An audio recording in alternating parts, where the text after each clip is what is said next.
Ce petit garçon s'amusait quand, subitement, il aperçut cet animal. L'animal criait, mais personne ne l'entendait.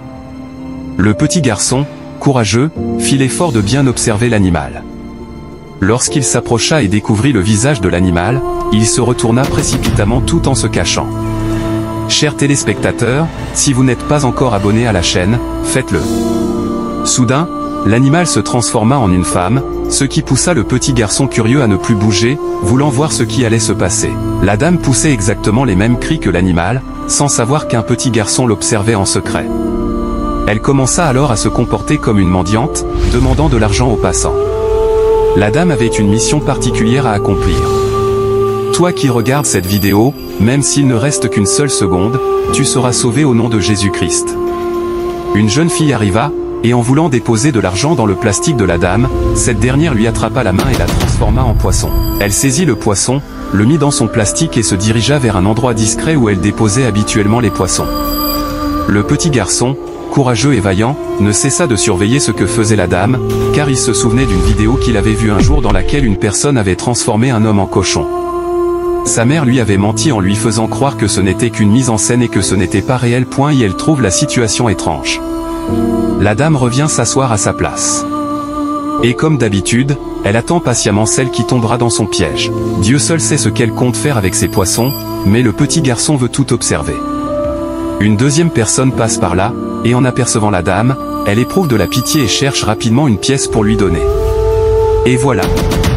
La dame réussit à la transformer en poisson. Le poisson était très agité, car l'esprit de la jeune fille ne s'attendait pas à une telle chose. La dame s'assura que personne ne la regardait, puis se dirigea comme à son habitude vers son plastique. Mais le petit garçon ne cesse de la suivre afin de tout voir de ses propres yeux. La dame prend son plastique et s'en va, et le garçon court derrière elle. Il la poursuit pendant 3 heures de marche avant d'arriver au marché. Comme vous pouvez le voir, la dame apporte les poissons au marché pour les vendre. Elle commence à discuter du prix des poissons. Le prix qu'elle propose est très élevé, à tel point que personne ne veut acheter. Et les voilà. Le petit garçon en profite pour bien observer ses poissons, mais ne sait quoi dire. Quand la dame sorcière sent qu'il se trame quelque chose, elle commence à faire pression sur les acheteurs pour qu'ils lui donnent l'argent. Soudain, un frère en Christ se retrouve dans la scène. En observant attentivement les poissons, il remarque que ceux-ci possèdent des orteils à la queue.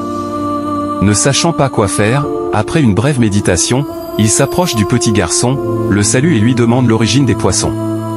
Le petit garçon lui répond, « Ces 2 poissons sont des femmes, monsieur. » Le frère insiste pour savoir qui vend réellement les poissons. La dame refuse d'abord, avant d'avouer qu'ils lui appartiennent. Le frère demande, « Madame, es-tu certaine que ce sont de vrais poissons ?» La dame insiste qu'ils n'ont aucun problème. Alors, le frère entame la prière, au nom puissant de Jésus-Christ, quelle que soit la puissance utilisée, qu'elle soit démasquée au nom puissant de Jésus-Christ. Seigneur, révèle ton mystère, montre ta puissance. Il demande ensuite aux femmes revendeuses de confronter la sorcière et de lui demander de se confesser. Celle-ci se défend farouchement, disant tout ce qu'elle peut pour ne pas être dévoilée. Mais le frère poursuit sa prière, Barayi Bataya. Je proclame au nom de Jésus-Christ, transformation au nom de Jésus-Christ. Il est écrit, mon peuple ne sera pas manipulé. Alors, transformation. Transformation. Transformation au nom de Jésus-Christ. Et voilà. Les 2 jeunes filles réapparaissent, rendant gloire à Dieu. Toi qui regardes cette vidéo, cesse de sous-estimer les enfants, car ils sont souvent les plus audacieux. Ils peuvent s'amuser avec certains animaux sauvages, ce qui prouve qu'ils sont dotés d'un esprit puissant. Que le Seigneur accorde le courage de ce garçon à tes enfants, afin que sa gloire se manifeste par leur bravoure. Abonnez-vous, et si vous vous engagez à aimer les enfants, commentez « Enfant Jésus ».